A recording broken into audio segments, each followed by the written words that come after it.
From Los Angeles, the home of film and television, this is Film Music Live, a webcast featuring outstanding composers, orchestrators, filmmakers, and more from the world of music for film, television, and video games, talking about their work and answering your questions. Film Music Live is sponsored by the Film Music Network and Film Music Institute.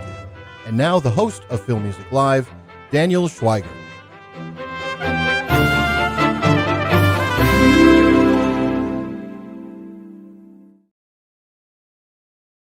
Daniel Schweiger, and welcome to Film Music Live, the show where you get to ask the questions to today's top composers and their collaborators. I'm happy to have you here. Nothing put comic book TV on the map for campily better and worse than 1966's Batman, whose rogues gallery was always played for decidedly non-menacing laughs, no more so than Burgess Meredith's cackling, umbrella-wielding penguin. Danny DeVito certainly put bite into the big screen character in Batman Returns, as TV would take a somewhat real-world revisionist, near-Batman-free look at his noir world in such shows as Gotham and Pennyworth. But nothing could prepare the small screen for an unrecognizable Colin Farrell, whose grotesque penguin pretty much stole the show in Matt Reeves' movie The Batman, to now continue his nefarious adventures on Max with Penguin.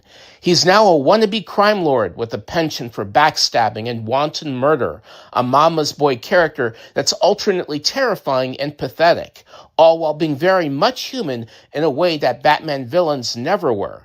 This sometimes sympathetic monster mobster is now in the excellent hands of showrunner and writer Lauren LeFranc, and given his own seething, nefarious musical signature by MICK GIACCHINO.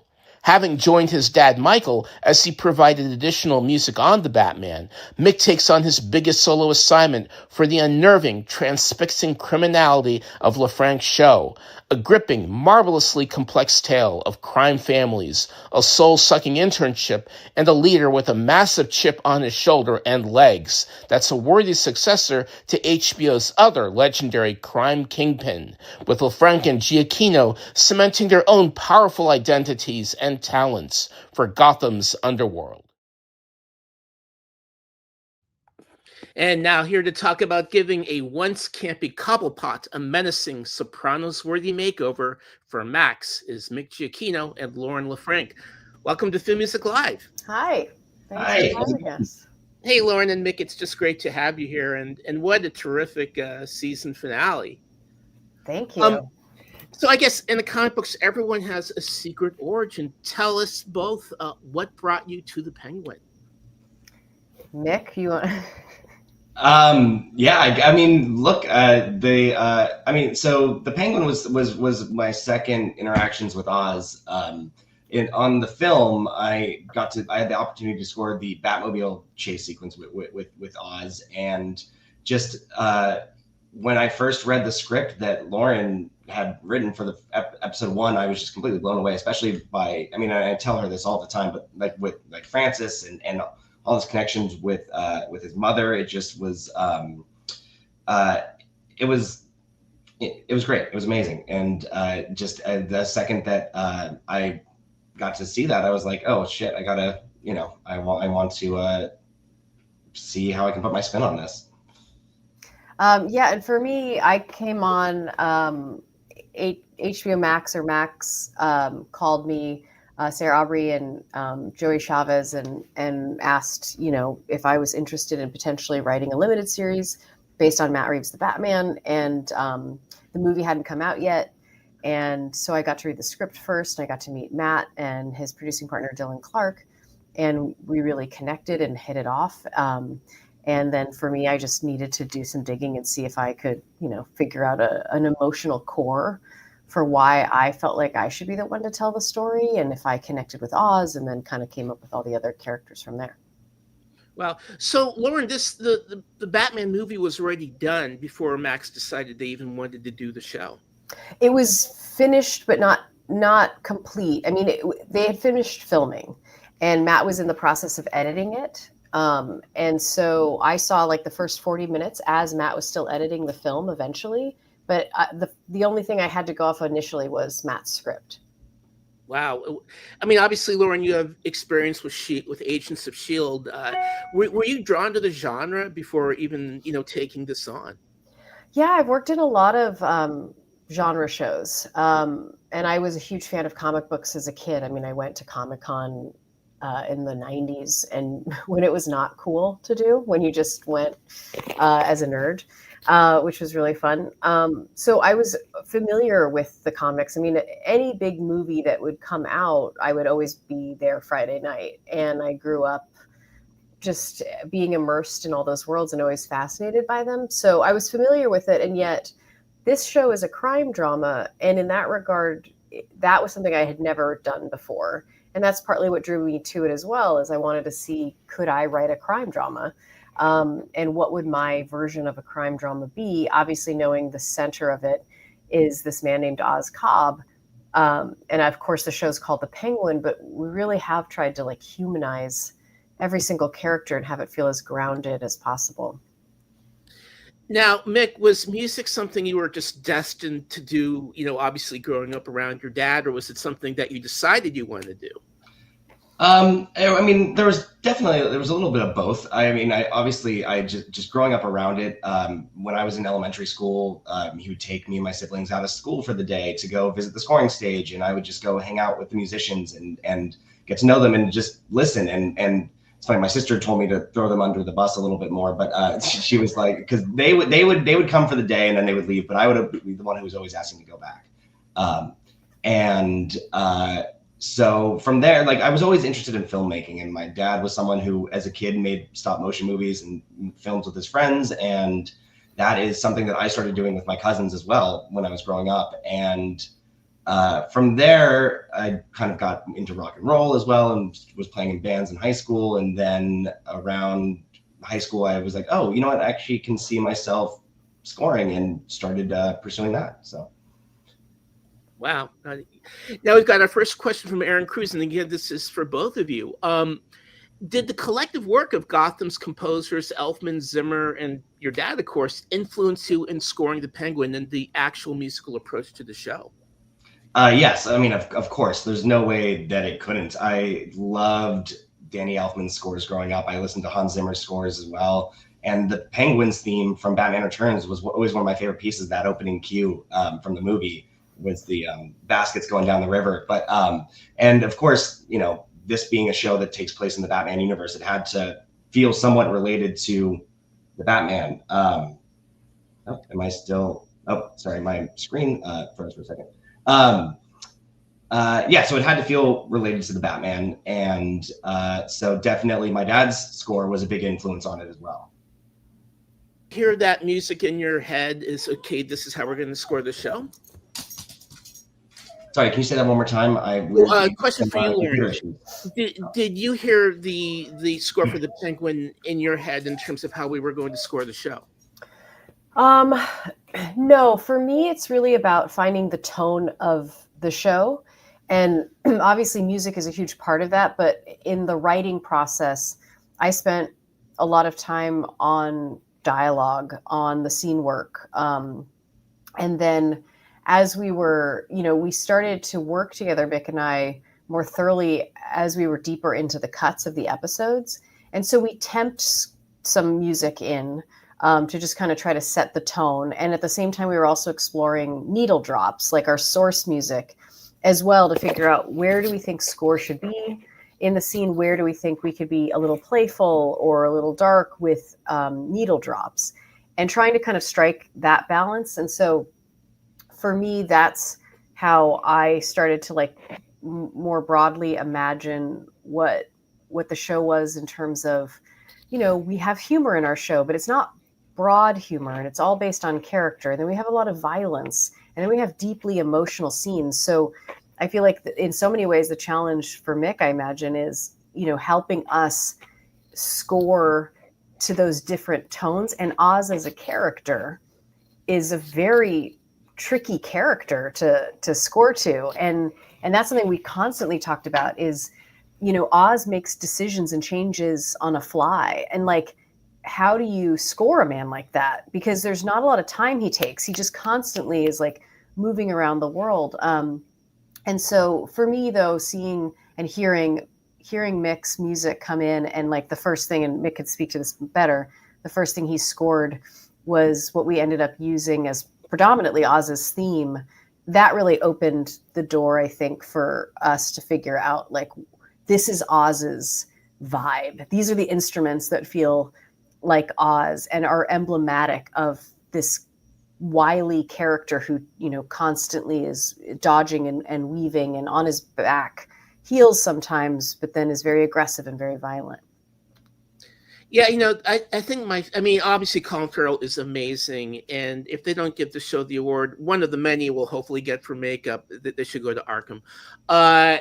But one thing I just loved is just the silent reactions that he has. You know, he could tell he's really a kind of a hurt character who's almost taking offense at everything. He's like a little child.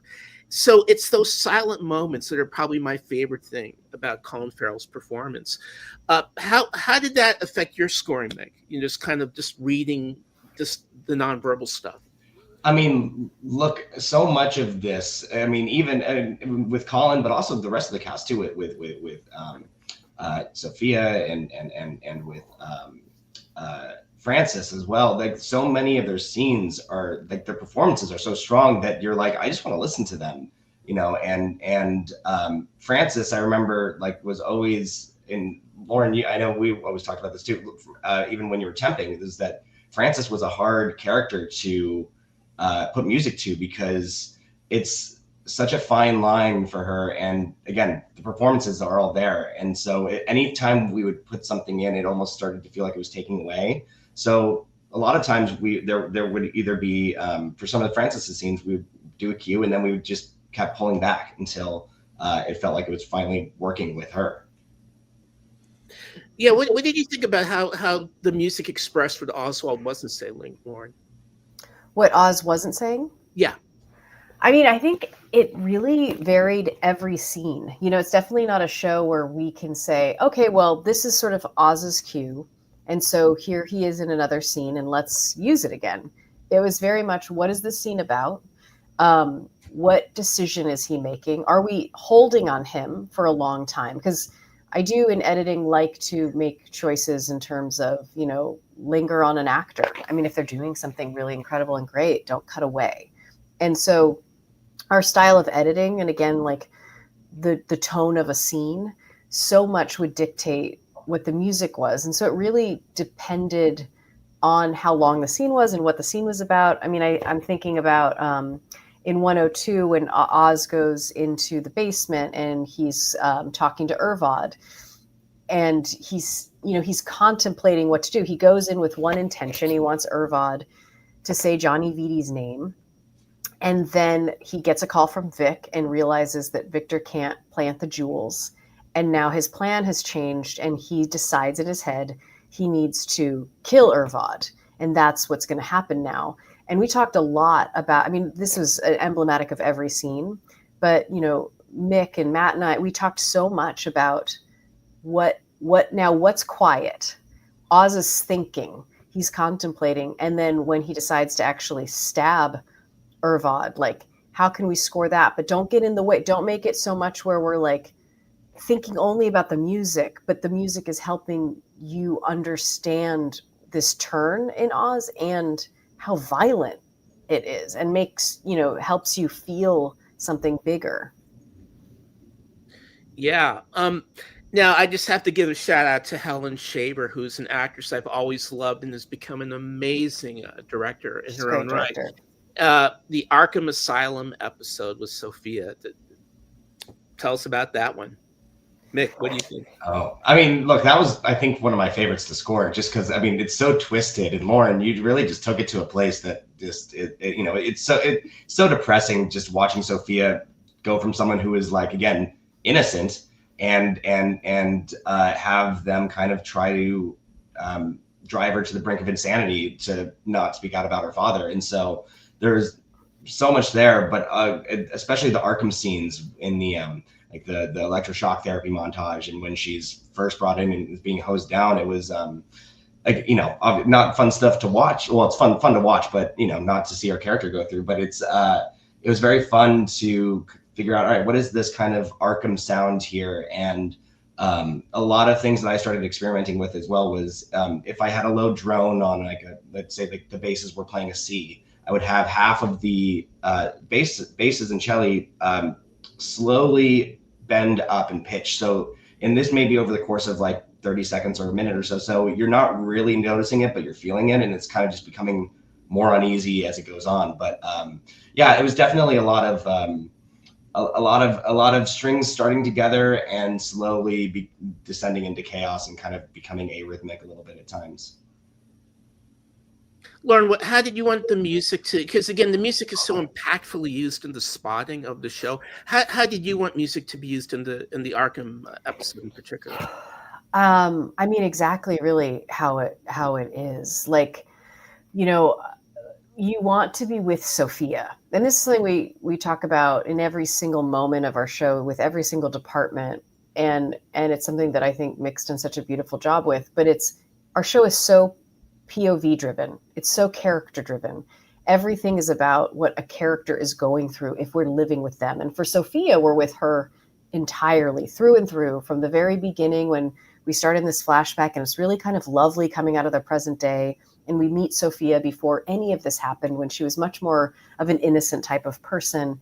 And then sort of like her de-evolution into a new evolution and the horrors of Arkham. And so it's all intended to musically depict what she's feeling in the chaos or the fear or the pain of what she's going through. And I think I'm so excited by what Mick did in this episode. It's like I got very giddy when, in a very weird, dark way, probably, when I first started to listen to the different like elements and the score coming together for it, because I was feeling all the things that I wanted the audience to feel. That when I'm sitting and editing, obviously in writing with my writer's room and John McCutcheon, who did a great job on this episode, like it's all about intent. Every scene is about what's the feeling and the intent of what we want people to experience. And then, you know, Mick came in and look, the score is so tremendous, and it really puts you firmly in Arkham, in this world, and gives you like all those uneasy things. And I know Mick was just saying, it's like, there's something about the instrumentation, and I am not knowledgeable about the details of all these instruments, but you can feel, as someone like me who's a layman, you can feel there's something wrong with them. You know, there's like an uneasiness to it. And that feeling was, I think, what made it in part so special across the board with what he did in this one. Yeah. I mean, Lauren, I have to give you major props for your writing on the show as well, particularly the incredible last episode, whose, I think, probably unintended metaphoric implications are just completely off the scale at this point. Thank you. Thank you. I appreciate it. I mean, obviously, no, Team Victor, man, what a scene. Can you tell me about writing that and scoring it? And spoilers for those who haven't watched the finale yet. A couple million people have seen the show. Oh, yeah. So. Yeah, if you haven't seen it, maybe now's the time. That scene, I always knew. I mean, I arced every character's emotional journey before I had a writer's room, just like as I was conceiving of the show, making sure that I felt like I could create a solid foundation, and I understood the emotional core of every single character. That's just the work that I feel like I have to do. So I knew Victor's fate always out of the gate. And so there was this inevitability that I knew was coming for me to have to write the thing that I came in and pitched to Matt and Dylan and said, this is what I want to do with this character. This is who this character is. This is how we meet him. We're going to meet his family. This is what he means to Oz. This is who he is. He's the heart of our show. And I knew then in the end that meant if he's the heart of our show, Oz is going to rip the heart out. And how brutal that would be. But I also wanted to make sure that the scene was quiet and sweet in the beginning, and was really meant to mirror the first scene that they have, the scene that they have at the end of 101 in front of Buddy's when they're sipping on Slurpees, and kind of reflect back on these two guys at the end of the first episode scrappily coming together. And here now in the end, it's a much different form of them coming together. It's already sad and solemn based on what happened with Francis and everything that they've been through. But these guys have been through so much, and they've been through it together. and then to find that shift in Oz, and for the audience to start to realize this is different than what we thought this scene was going to be about. There's a familiarity to what we thought we were watching, and sort of a sweetness, and then it turns very, very dark and painful and tragic. And I mean, I even remember the first time we talked about the scene, you told me, you were like, look, you were like, I was in an angry spot when you were writing it. You're like, the editor was like, had a yes mistake when he was editing it. And it was a tough scene all around. And again, I think that's one of those moments where, again, those performances are so strong. And especially this is one of the biggest moments in the show where you don't want the music to get in the way. And the only thing that really felt like it was working right there, especially once kind of the sweetness starts to go away, is just a single violin sustain, just to let there be room for the sound design and for the actors to do their thing in that moment. Yeah, and then you had something over the strangulation. Yeah. It was, yeah. So leading up to it, there was like just a nice little like kind of soft, simple organ pad that was just kind of as they're bonding, or yeah. as they are bonding, and then that all just evolves into again that single sustain, just again. So because I remember even getting I was texting with the music editor on the show about something else, and he's like, oh, like we're listening through like neck sound effects right now, and he's like, it's on the dub stage, and he was like, it's a bleak vibe. Yeah, no, a lot of our sound design work was very how can we make this more painful? Like, how can we make you feel even more like the boys at the end and 107 with the water? Like, how can we find these terrible sounds that make you even more appalled by the actions that Oz takes? You have the windpipe crush, so yeah, we do. Took a while to find that. Yeah. Yeah. Now I've got a question from Dale for Mick. Mick, can you talk about the instrumental choices you made that are maybe less obvious ones throughout the Penguin? Yeah. So I mean, just to start off with, Oz from the beginning, obviously the show had to feel somewhat related to the Batman, and that was very string heavy score, and so a string section was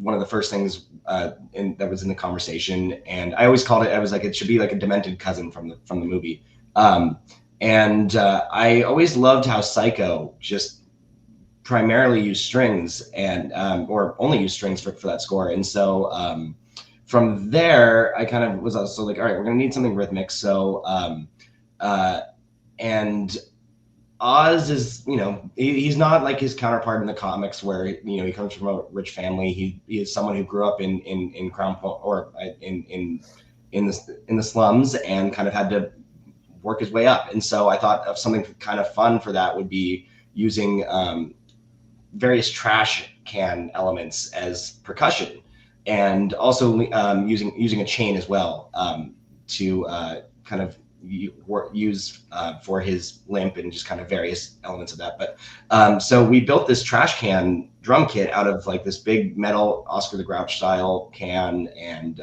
replaced the toms with buckets and with metal buckets, and it made this kind of splashy city trash drive to the piece. And so that was a lot of fun to play with. Our percussionists had a lot of fun with that. And then for Sophia, from that first scene where you see her at the Falcones walking in, she's very much kind of like an apparition or like a ghost right there. And so just immediately I was like, oh, her sound needs to be some form of some glass instrumentation. So it started with a glass harmonica, and I would slowly add some tremolo to those, and it just kind of grew from there. Wow. Now, one thing I really love, Lauren, is the kind of references to 40s movies. I mean, Oswald, Oswald almost in a way seems to be taking place in Public Enemy's universe. I love the kind of New Yorkie accents. I love the fact that we're seeing a Fred Astaire movie. I mean, Lauren, I imagine you're a fan of these 40s movies. And Mick, did you want to capture that in a way, that kind of sound from the classic noirs? We talked a lot about, we did have references. We talked a lot about French Connection as a as sort of a tonal reference. I think for me, those movies felt correct that Francis would be really interested in them. And then from everything Francis was interested in a way, Oz is.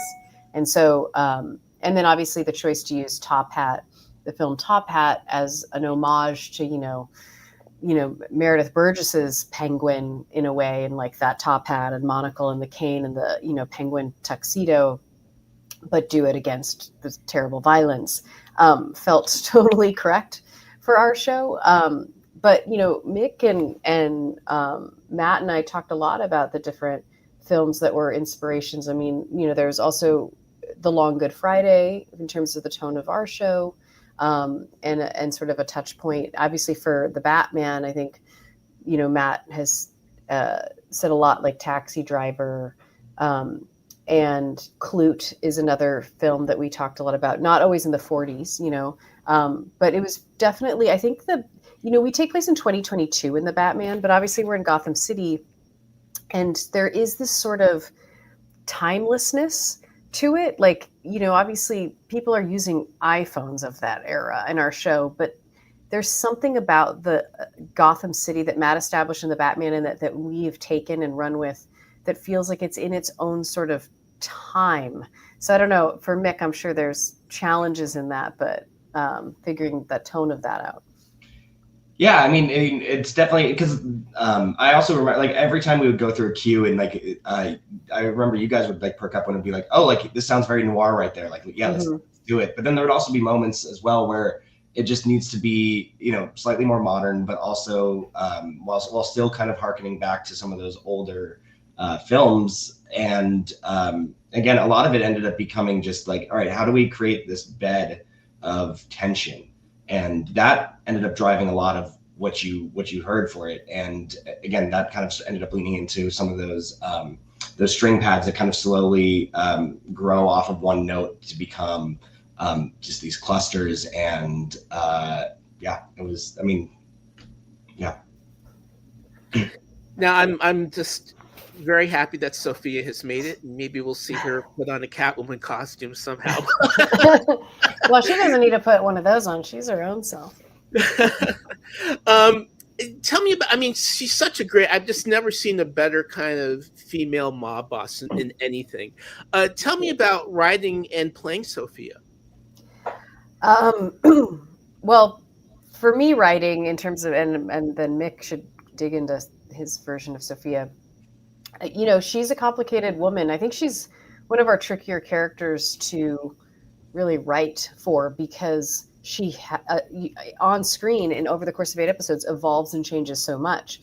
As like Mick was just talking about, when you first meet her, it is like she's an apparition, and I've scripted in that she appears in the background and starts to slowly come up, and Oz doesn't realize she's there, because that's how I wanted her presence to feel when you first meet her. So again, that's like a tonal choice in writing, but then what Mick did in the score is so great because it's giving you that haunting feeling, which is, and so you're like thrown by this woman, and then you see Oz's reaction, and it's just really enhancing it. And then you can see as they move outside, Oz is uneasy, and through the lunch scene and everything, like trying to figure out the different moves emotionally, and Sophia's trying to like figure out what Oz knows about her brother at that point. And we're not sure about her because she eats so quickly, so it's like she's really been so fun, a joy for me to write in a lot of ways, even though she's a very violent character as well.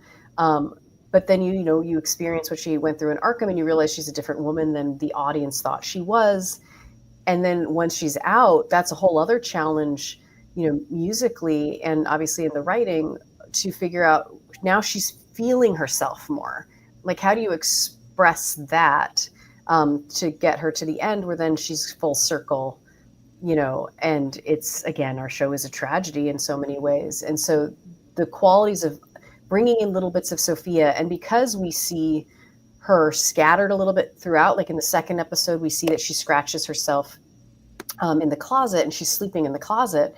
And then she goes and looks at the scratches in the mirror and rinses blood off of her hands. Those tiny little scenes, those little moments are giving you bits of insight. And so what's so great, I think, about what Mick did is finding ways to have you feel like this is haunting, but she's a mystery to us at that point. and we're not quite sure what she's feeling, but something's going on there, and we want to be curious and leaning in. And then you watch her evolve, and then making sure that those tonal pieces that Mick has already kind of established musically still are her, but it's like a different evolution of who that woman is. Mick, what do you think? Yeah, I mean, I think one of the again, going off of beginning with this character, we're seeing her from Oz's perspective.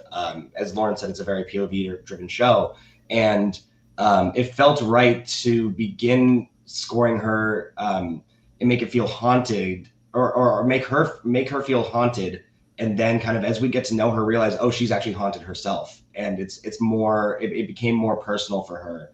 And definitely over the course of the show, especially post episode 4, you know, as she starts kind of discovering who she thinks she really is, and not just who, like the family she was born into, her music becomes more confident, and especially by episode 8, I remember there was like the first time I got to write something for her that was in a major key. We did her theme in a major way as she's heading to the airport, and she feels like she's finally arrived with who she is when she captures Oz, and you know, obviously all that flips on a dime, but it was a fun opportunity to explore that character in a way where it's all right. Here's her being the one that is doing the the haunting. Here's her really what she's feeling inside. It's really just this broken person, and then going to her her success at the end. Well, not success, but her finding herself at the end. Very, very true. Now we've got a question from Louie, and obviously for both of you. Now, when scoring The Penguin, did you watch all the episodes and then compose the score, or did you score each episode individually? And I guess, Lauren, that would be like, obviously you know how this begins and how it ends. I mean, did you hear a kind of musical cohesion as the showrunner? Well, I think we gave Mick all the episodes as they were written. So, and I think such a special thing about Mick, one of the many things, but is I'm going to make you blush, Mick. But he really taps into all the characters, which is something I appreciate so much, right? Like Matt and I feel like are always looking for people who are finding the emotional connection, or they're talking about the characters in this deeply personal way, so they understand the type of show we're making. Because even though it's called The Penguin again, and it's technically a comic book show, we really have tried our best to make it stand on its own and have it be its own special thing. And so, Mick read all the scripts, and then he and I would talk about them, when we first met. And then as the episodes came in, Mick would watch them, and Mick obviously can speak to this better, but it would be any questions about the scenes or the intent. Some of the scenes, there's a lot of different emotional moves in them. I'm thinking a lot about the Sophia Eve scene in particular. And so we would just sit and talk about them, talk them out. And so then I could help say, like, this is where this character's at emotionally. This is the person who has the power in this moment. And now it switches, sort of, to just kind of help guide. But I mean, Mick was always so attuned to all of the characters, and I think that's why it's so successful in that way. But Mick, I'm sure you could speak to that. Well, and that scene in particular too, when we were talking about it, it was that, I mean, always talking through these things and is great, because oftentimes, the temp music will be laid in as a bed and kind of just as a reference, and be like, okay, this is the general tone, but it might not always reflect those shifts that you were just talking about. And so, and a scene can be interpreted really an infinite number of ways. And so, like, what I'm picking up on might, sometimes it might align with Lauren, and other times, it might be like, oh, okay, there's this one moment that I think we kind of glossed over, and realizing that it's kind of like, oh, okay, that kind of informs how I end up playing the rest of the scene. And so, like, we literally go through and do markers of kind of like, okay, like, these are where these characters are standing here. This line shifts this, and so now we need to. And again, it's trying to make it all feel cohesive, but elevating. And I do think, just to answer your actual question, I think we did do it by episode, but but Mick, you had seen all of them, or most of all of them, through prior, right? Yeah. So I would watch a few at a time, because one thing my dad told me was that when he was doing Lost was that he never liked watching too far ahead, because he was always wanting to be in step with the audience, and so if he was confused about or like, oh my God, what's the same thing that's happening over there, he wanted that to be conveyed musically, and not to feel like he was too far ahead of the story. But then also there are times where you need to know these big things to kind of create through lines, and so it was a little bit of both. I was watching in chunks, but also trying to keep a little bit of that surprise there. Now, Q, the music would like to know, what was it like writing for episode 4? Was it a difficult place getting into that dark place for the character? Yeah, I mean, I think, it was funny. I think when the show started airing, I read an interview with Colin Farrell where he had mentioned that after, at the end of the day, he would just sit down and he would watch like Toy Story movies. He'd watch Pixar movies, because just that character was such a dark place to be.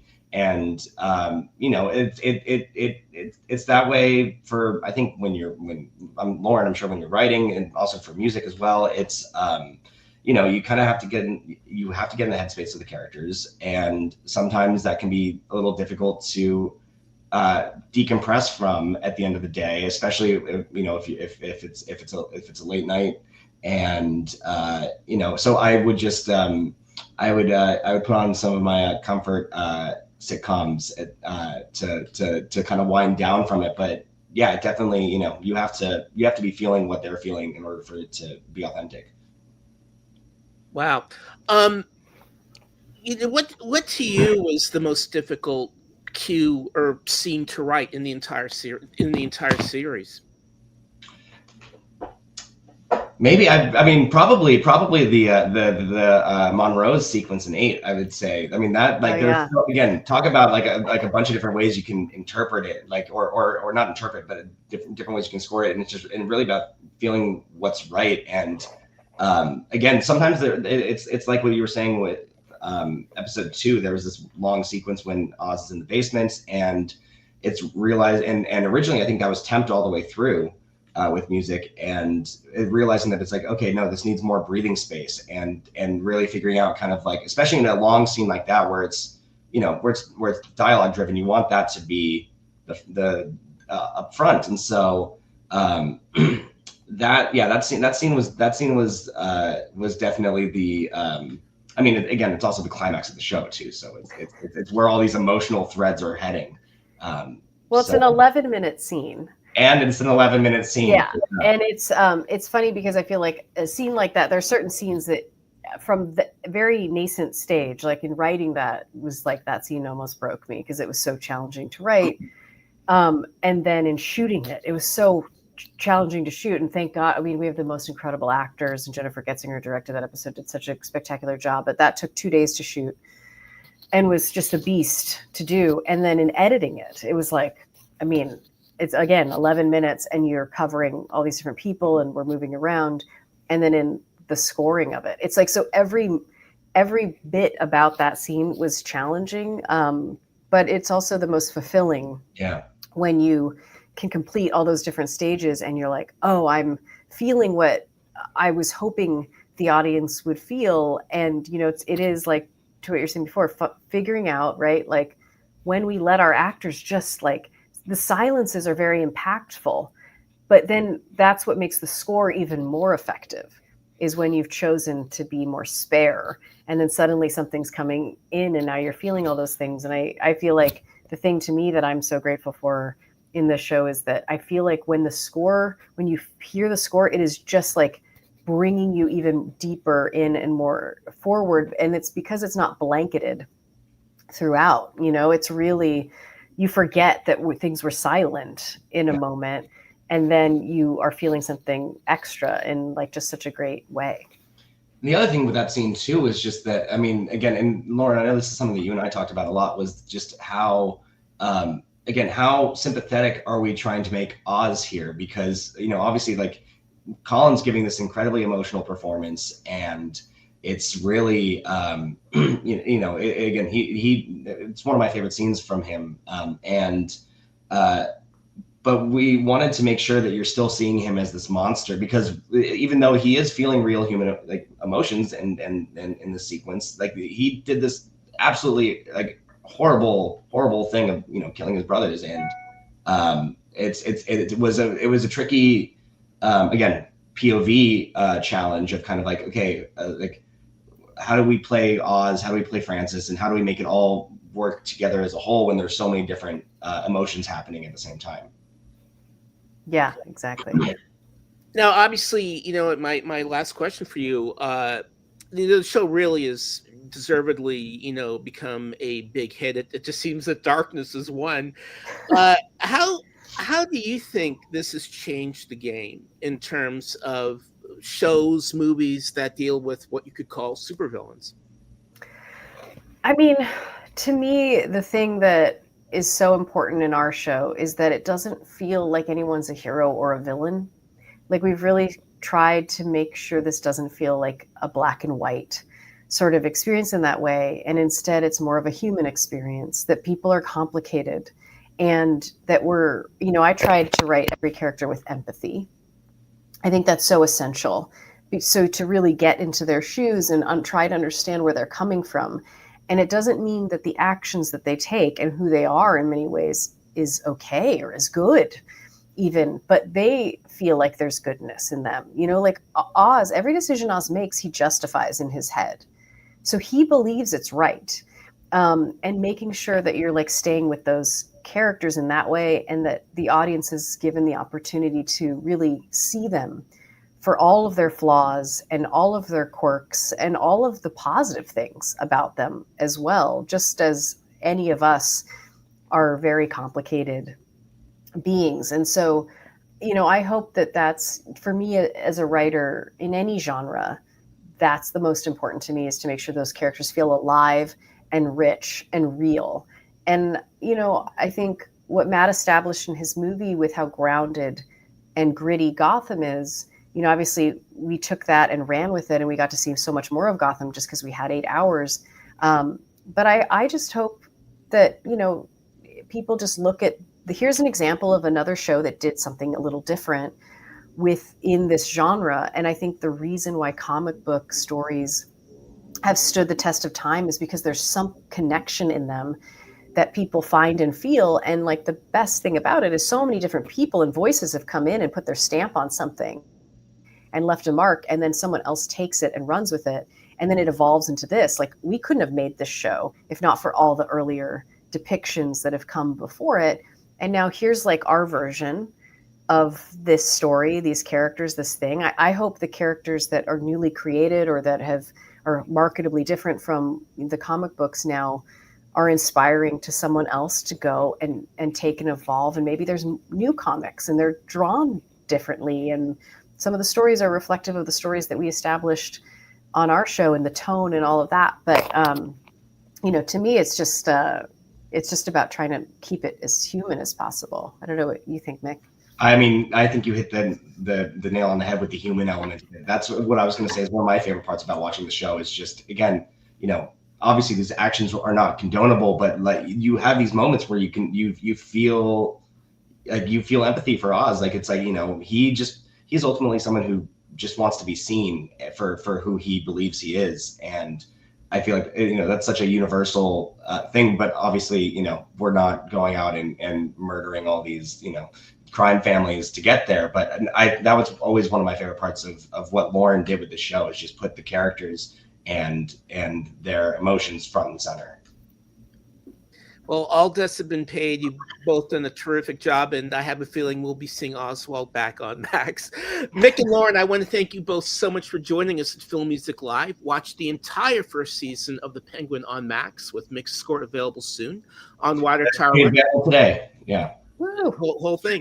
A big thanks to MICK Giacchino, or Rocco Carosa, at Water Tower, our show producer Dale Turner, executive producer Mark Northam, and our graphic designer Mark Banning. And I'll be seeing you on the next episode of Film Music Live on Monday, November 25th at 1, as Harry Gregson Williams entertains us with Gladiator 2. I'll see you then. Thanks, everybody. Thanks, Daniel. Thank you.